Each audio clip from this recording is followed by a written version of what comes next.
80 years ago, as a major outcome of the victory of the world's anti-fascist war, the United Nations was founded, underpinning the modern international order and ushering in a new chapter of world peace and development. Since then, multilateralism has become the broad consensus. Peace and development have become people's aspiration, and win-win cooperation has become a universal pursuit. Today, after 80 years, the world has entered a new phase of turbulence and transformation. Unilateralism is on the rise, and bullying practices run rampant, seriously impacting the UN-centered international system, blatantly challenging the international order underpinned by international law, eroding the foundation for sustainable development, and threatening world peace and stability. In recent times in particular, the U.S. has imposed tariffs under various pretexts on all its trading partners.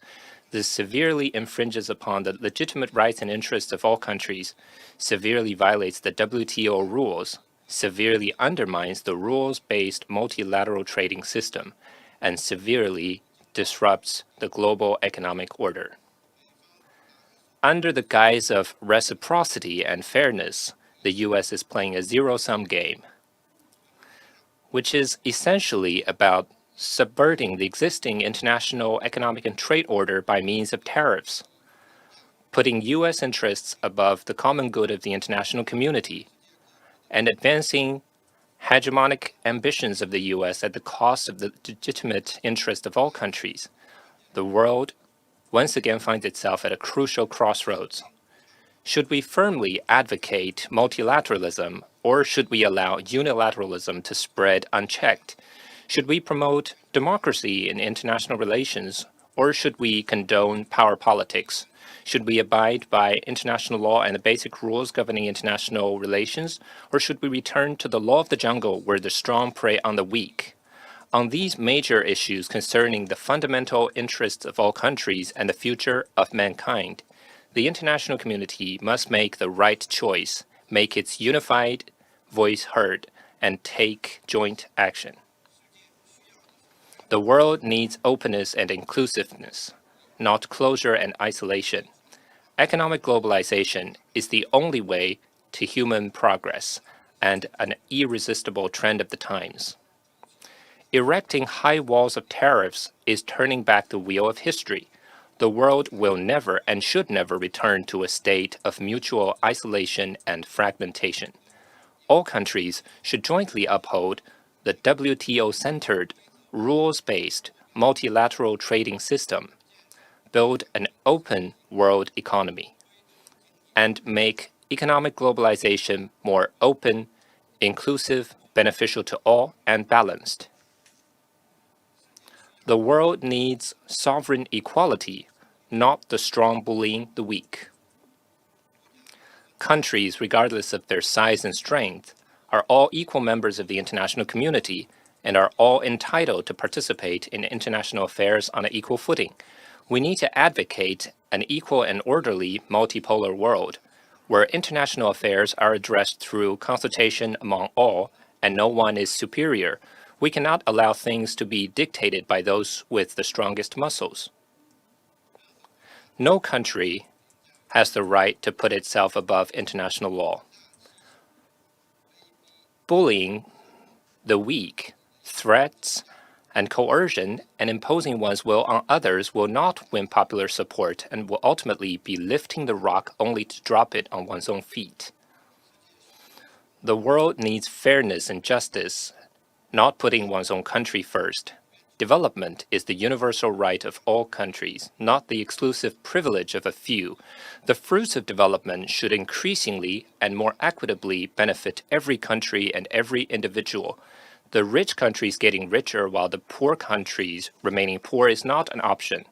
For the global south, and in particular the least developed countries, the imposition of high tariffs is no different from depriving them of the right to development, creating deeper-seated development gaps, severely hindering the realization of the UN's 2030 Agenda for Sustainable Development, and impacting international and regional peace and stability. The world needs solidarity and cooperation, not division and confrontation. All countries form an interdependent and closely knit community with a shared future. In the face of global challenges, no country can prevail on its own or stay immune. We must not create gaps of division. Instead, we should build bridges for communication. We must not set up iron curtains of confrontation. Instead, we should smooth the way for cooperation. We need to replace conflict with dialogue, replace coercion with consultation, and replace zero-sum with win-win. Representatives and colleagues, China is a builder of world peace, a contributor to global development, and a defender of the international order. Faced with the incessant chaos in the international landscape, China's choice has been clear and firm. We always stand on the side of multilateralism, on the side of justice, and on the side of the common interests of the international community. As the world's second largest economy, China is further deepening reform comprehensively to advance Chinese modernization and will actively promote high-quality development and open up wider at a high standard. We offer all LDCs with diplomatic ties with China zero tariff treatment for 100% of the taxable items, making us the first major developing country and major economy to have implemented such a measure.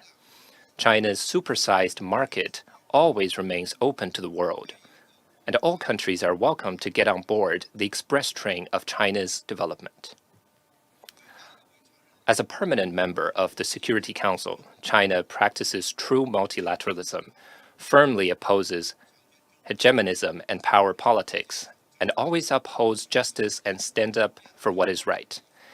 In the face of U.S. abuse of tariffs, a move against the trend of the times, China rose to the occasion and took decisive countermeasures, not only to safeguard its own legitimate rights and interests, but also to uphold the common interests of the international community, including the small and medium-sized countries, and to uphold international fairness and justice.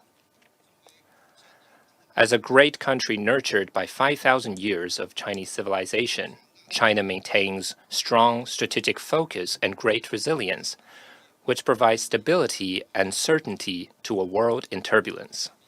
The Chinese people have the glorious tradition of self-reliance and standing up to power, and value sincerity and good faith. We do not provoke trouble, nor are we intimidated by it. If the U.S. truly wants to resolve the issue through dialogue and consultation, it should adopt an attitude of equality, respect, and mutual benefits. Any form of maximum pressure, threat, or blackmail is not the right way to engage with China, and will not stop the firm strides of the Chinese nation to achieve its great rejuvenation.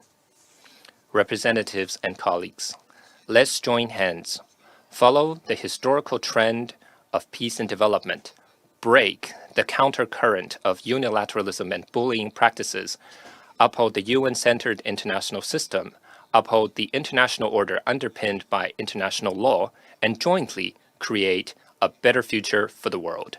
Thank you.